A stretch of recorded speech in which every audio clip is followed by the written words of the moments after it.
بعض جگہوں پہ بعض لوگ بڑے تیز ہوتے ہیں، یعنی ان سے آپ کی ملاقات ہوتی ہے تو بندے کو محسوس ہوتا ہے کہ یار اسے تو پہلے ہی ساری باتوں کا پتہ ہے، اور کئی دفعہ ان سے ملنے کے بعد احساس ہوتا ہے کہ یار اس سے تو تھوڑا سی ہی لیتے تو بہتر تھا، یہ تو بات بڑی آگے نکل گئی۔ سارا پتہ ہوتا ہے، باشعور ہوتے ہیں، لیکن ڈر آتا ہے اللہ سے۔ اتنا باشعور آدمی، سمجھدار، پنچایت، پریا، لوگ، دین، دنیا سارا پتہ ہے، نماز کا ٹائم آ گیا تو وہ چھپتا پھرتا ہے، اس کی طبیعت پر بوجھ بن رہا ہے معاذ اللہ اللہ کے حضور حاضر ہونا، اسے خیر کا کام کرنا پڑ رہا ہے تو وہ ادھر ادھر نکلتا جا رہا ہے۔ تو سوال یہ ہے کہ پھر یہ شعور کا کیا مطلب رکھا ہوا ہے ہم نے؟ پھر اللہ سے دعا کرنے کی ضرورت نہیں۔ وہ حضرت عارف رومی رحمۃ اللہ تعالی علیہ فرمایا کرتے تھے بعض لوگوں کو رب سارا کچھ دیتا ہے، سجدے کی توفیق نہیں دیتا۔ اس کا مطلب یہ ہے کہ وہ کہتا ہے یہ سارا کچھ لے اور نکل جا، میرے گھر نہ آنا، رکھ سارا کچھ پاس۔ رب سے عافیت مانگی جائے، اس سے اس کا فضل مانگا جائے، اس سے اس کا کرم مانگا جائے۔ اللہ کے پیارے رسول صلی اللہ تعالی علیہ وآلہ وسلم اس عافیت مانگنے پر زور دیتے، توجہ دیتے۔ میں آپ کو صحیح بتاتا ہوں، رب نے اگر کسی بندے کو عافیت میں رکھا ہو نا تو حالات کیسے بھی برے چل رہے ہوں اس کا بگاڑ کچھ نہیں سکتے۔ اور اللہ تعالیٰ معاف کرے 100 دفعہ خاکم بدہن، اگر کسی وقت اس کے کرم کی نگاہ پھر جائے تو پھر سارے اسباب سمیت بھی انسان اپنے پیروں پہ کھڑا نہیں رہ سکتا۔ اس سے جب تک طلب کرم نہیں ہوتا، طلب عافیت نہیں ہوتی، اس کی بارگاہ سے جب تک بندہ مومن پورا رجوع نہیں کرتا، یہ عافیت اتنی اعلیٰ چیز ہے کہ نبی پاک علیہ السلام نے فرمایا اذان اور اقامت کے درمیان جو وقت ہوتا ہے اس میں دعائیں رد نہیں ہوتی۔ دعا مانگا کرو گے تمہاری اللہ اپنے فضل سے قبول کر لے گا۔ عرض کی یا رسول اللہ کیا مانگے؟ تو فرمایا عافیت مانگو رب سے۔ حضرت انس بن مالک حدیث کے راوی ہیں رضی اللہ تعالیٰ عنہ، یہاں بھی فرمایا یہ عین قبولیت کا ٹائم ہے، اب اللہ سے عافیت مانگ لو، اس کی پناہ۔ ہم دعاؤں میں بھی محدود ہو جاتے ہیں۔ رب دا طالب کوئی نہ ملیا، جو ملیا طالب زردہ ہو۔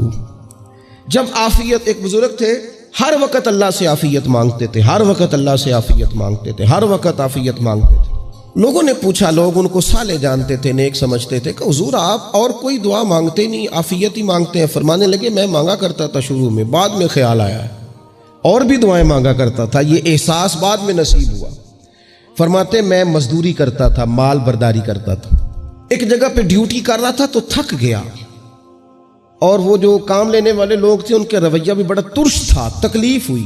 تو میں نے اپنے مالک کی بارگاہ میں عرض کی، مالک اگر 2 روٹی بغیر مجھے مشقت کے مل جائے دن میں تو تیری بارگاہ تو بڑی کریم ہے۔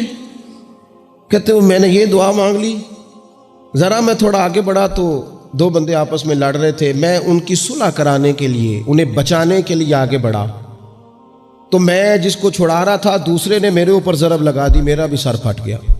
تھوڑی دیر کے بعد وہاں پولیس آ گئی، وہ تینوں کو لڑنے والا سمجھ کے اٹھا کے لے گئے، مجھے جیل ہو گئی۔ 2 روٹیاں بغیر مشقت کے روز ملنی شروع ہو گئی۔ دعا مانگی تھی نا کہ یا اللہ 2 روٹیاں مل جائے نا بغیر مشقت کے، کہتے وہ 2 روٹیاں روز ملتی، کوئی کام نہیں کرنا پڑتا تھا، پر جیل ہو گئی۔ فرماتے میں بڑا پریشان تھا، روز روٹیاں پابندی سے آتی اور بہترین آتی، کھانا ملتا۔ پھر کچھ عرصے کے بعد میں نے سوچا کہ یار یہ دعا تو قبول ہو گئی نا تیری، اب تو اگر اس پر کوئی الگ بات کرے گا تو وہ تو غلط کرے گا۔ کہتے پھر خود ہی میرے دل میں اللہ نے بات ڈالی اور میں نے عرض کی مالک 2 روٹیاں نہیں، مجھے تو عافیت چاہیے، مجھے تو عافیت دے، میرے اوپر تو کرم فرما، تو نظر رحمت کر، جے ایک قطرہ بخشے مینوں، ایک قطرہ بخشے مینوں تے کام بن جاندا ہی میرا، مہربانی کر عافیت عطا کر۔ فرماتے پھر خدا نے کرم کیا، کہاں سے اسباب بنے میرے جیل سے چھوٹنے کے، کون کون میرے ضمانتی بنے اللہ ہی جانتا ہے۔ فرماتے ہیں دروازے بھی کھل گئے، رزق بھی ملتا ہے، صحت بھی میسر ہے، سجدہ بھی کر لیتا ہوں، سویرے تلاوت بھی کرتا ہوں، شام کو مدینے والے کی بارگاہ میں رج کے درود و سلام بھی عرض کرتا ہوں۔ میں ممکن ہوتا ہے تو کسی غریب کی داد رسی بھی کرتا ہوں. اب سمجھ آئی ہے. ربنا آتنا فی الدنیا حسنۃ وفی الآخرۃ حسنۃ وقنا عذاب النار. اب سمجھ آئی ہے رب سے جب بھی مانگنا ہے عافیت ہی مانگنی ہے, اس سے کرم مانگ. ہم نے محدود دعائیں رکھی ہوئی ہیں, محدود. وہ جی فلانا کام میرا ہو جائے تو بھئی وہ ایک ہو گیا, اس کے بعد پھر نئی ٹینشن بن جائے گی. نہیں, میں جی بچوں کی شادی کر لوں جی پھر میں فارغ ہوں. آپ شادی کر کے دیکھیں, لاگو پتہ جائے گا کیسے فارغ ہوتے ہیں. آپ یہاں رکتے کیوں ہیں؟ آپ خدا سے عافیت کیوں نہیں طلب کرتے؟ اس کی بارگاہ سے وہ کیوں نہیں مانگتے کہ جو ایک قطرہ ملے تو دنیا اور آخرت کے سارے کام ہو جائے؟ اس سے اس کی رحمت کا سوال کرے, اس سے اس کے کرم کا سوال کرے. اللہ کی بارگاہ میں بھی حاضر ہونا اور جچی تلی اور جناب ناپ تول کر اور محدود چیزوں کا سوال کرنا, مالک سے مانگے. اور وہ جب دیتا ہے تو دیتا بھی بے حساب ہی ہے. وہ جب عطا کرتا ہے تو کرم کے دروازے کھول کے عطا کرتا ہے, ورنہ تو ایک الجھن سے انسان نکلتا ہے دوسری میں الجھ جاتا ہے. ایک گتھی کو سلجھاتا ہے. پھر اقبال رو پڑے تھے, کہنے لگے میں عقل کی گتھیاں سلجھا چکا ہوں, یا رب مجھے صاحب جنوں کر دے. اللہ یہ بڑا میں نے ہیر پھیر دیکھ لیا, مجھے دیوانہ بنا. اب مجھے جنون ہو, اب میں کسی کے لیے رویا کروں, اب میں کسی کی یاد میں تڑپا کروں, اب میں رات کسی کے لیے میری آنکھیں بیدار رہیں. یہ بڑی ہو گئی دنیا داری. عقل کی گتھی حالانکہ نہیں سلجھتی, پر اقبال کہتے ہیں عقل کی گتھیاں سلجھا چکا ہوں, یا رب مجھے صاحب جنوں کر دے. اور پھر کہنے لگے بجھی عشق کی آگ اندھیر ہے. اب یہ مسلمان نہیں, یہ خاک کا ڈھیر ہے, تو مٹی بن کے رہ گیا. کیا کہاں اپنی ساری توجہات کا قبلہ کس چیز کو میرے عزیزو؟ اللہ سے عافیت. نبی پاک علیہ الصلوۃ والسلام نے ایک شخص سے پوچھا کیا دعا مانگ رہے ہو؟ تو اس نے کہا یا رسول اللہ میں اللہ کی بارگاہ میں صبر کا سوال کر رہا ہوں. تو حضور فرمانے لگے صبر تو مصیبت پر ہوتا ہے. یا رسول اللہ پھر کیا مانگوں؟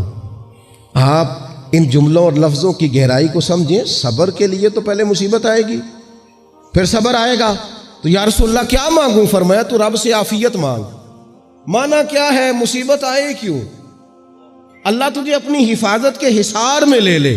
وہ وقت ہی کیوں آئے کہ جب تیری طبیعت الجھ جائے, جب تو پریشان ہو جائے, جب تو تو اللہ سے عافیت مانگنا. جب تو عافیت مانگے گا تو اگر کبھی مشکل آئے گی بھی نا, تو خدا پھر اپنے فضل سے مشکل سے نکلنے میں رستہ بھی بڑی جلدی عطا فرمائے گا اور تیرے اوپر فضل فرمائے گا. اگر عافیت, ہارون رشید نا اپنے محل کی چھت پہ ٹہل رہا تھا, سب سے اوپر والے چوارے پر, نیچے سے حضرت بہلول دانا گزر رہے تھے, اوپر اس کے ساتھ سپاہی بھی تھے, گن مین بھی تھے. اس نے کہا یہ بابا تو ذرا اوپر اٹھاؤ. انہوں نے ایک ڈولی, ایک ٹوکری سمجھ لیں, اس کو رسیاں باندھ کے نیچے پھینکا. نیچے جو سپاہی تھے ان کو کہا کہ یہ بابا جی کو پکڑ کے اس میں بٹھاؤ. انہوں نے جبرن تھاما بابا جی کو, اس میں ڈالا, اوپر والوں نے کھینچ لیا. 2-3 منٹ لگے. ہارون رشید کے سامنے حضرت بہلول دانا پہنچ گئے تو تھوڑے ناراض بھی ہوئے کہ یہ کوئی طریقہ تو نہیں نہ بلانے کا. ملاقات ہوئی تو کہا کیوں بلایا؟ کہنے لگا ایک مسئلہ پوچھنا تھا. فرمانے لگے بادشاہ ہے نا, تیرے مسئلے پوچھنے کا بھی اپنا ہی انداز ہے, پوچھ مسئلہ. کہنے لگا بابا پوچھنا تھا کہ آپ اللہ تک کیسے پہنچے؟ حضرت بہلول دانا چپ کر گئے. 2-4 منٹ کے بعد کہنے لگے جس طرح ابھی زمین سے تیرے تک نہیں پہنچا, بالکل اسی طرح ہی پہنچ گیا ہوں رب کریم کی بارگاہ تک. اور وہ بھی جو اس نے کرم فرمایا ہے, ورنہ میں تو نہیں سمجھتا کہ میں پہنچ گیا, وہ بھی اگر تیری خوش گمانی ہے. ہارون رشید کہنے لگا مجھے سمجھ نہیں آئی. فرمانے لگے تو بادشاہ جو ہے اتنی جلدی کیسے سمجھ میں آئے گی تجھے بات؟ فرمانے لگے اگر میں تجھ سے ملنا چاہتا نا تو میں ایک درخواست لکھتا, پھر کسی وزیر سے سفارشی سائن کراتا, پھر وہ جمع کراتا, پھر مجھے ٹائم ملتا کہ فلاں دن فلاں تاریخ فلاں ٹائم آ جانا, پھر آ کے میں لائن میں لگتا. پھر بھی تو بادشاہ ہے, تیرا موڈ بنتا ملنے کا کہ نہ بنتا. جب میں چاہتا تو پتہ نہیں کتنا ٹائم لگ جاتا, جب تو نے چاہا ہے نا تو 1 منٹ بھی نہیں لگا. فرمانے لگے میں نے دعویٰ ہی نہیں کیا کہ میں جد و جہد کر کے پہنچوں گا, میں نے تو رب کی بارگاہ میں عاجزی کی ہے, پھر رب نے ہی کرم فرمایا ہے, اسی نے مہربانی کی ہے. مانا کہ محبت کے سفر میں ہر گام پہ 100 مشکل ہے, لیکن یہ سفر آسان بھی ہے. گر ساتھ تمہارا ہو جائے, اس کے کرم کا ساتھ رہا ہے, اس سے عافیت مانگی ہے, اپنے آپ کو اس کے سپرد کیا ہے تو اس نے کرم کر دیا. جب تک یہ مزاج نہیں ہم بناتے کہ مالک سے عافیت کا سوال کریں, اپنے آپ کو اپنے رب کے حوالے کر دیں، اس کی رحمتوں کے سپرد کر دیں، اتنی دیر تک زندگی میں ٹھہراؤ نہیں آتا، قرار نہیں آتا۔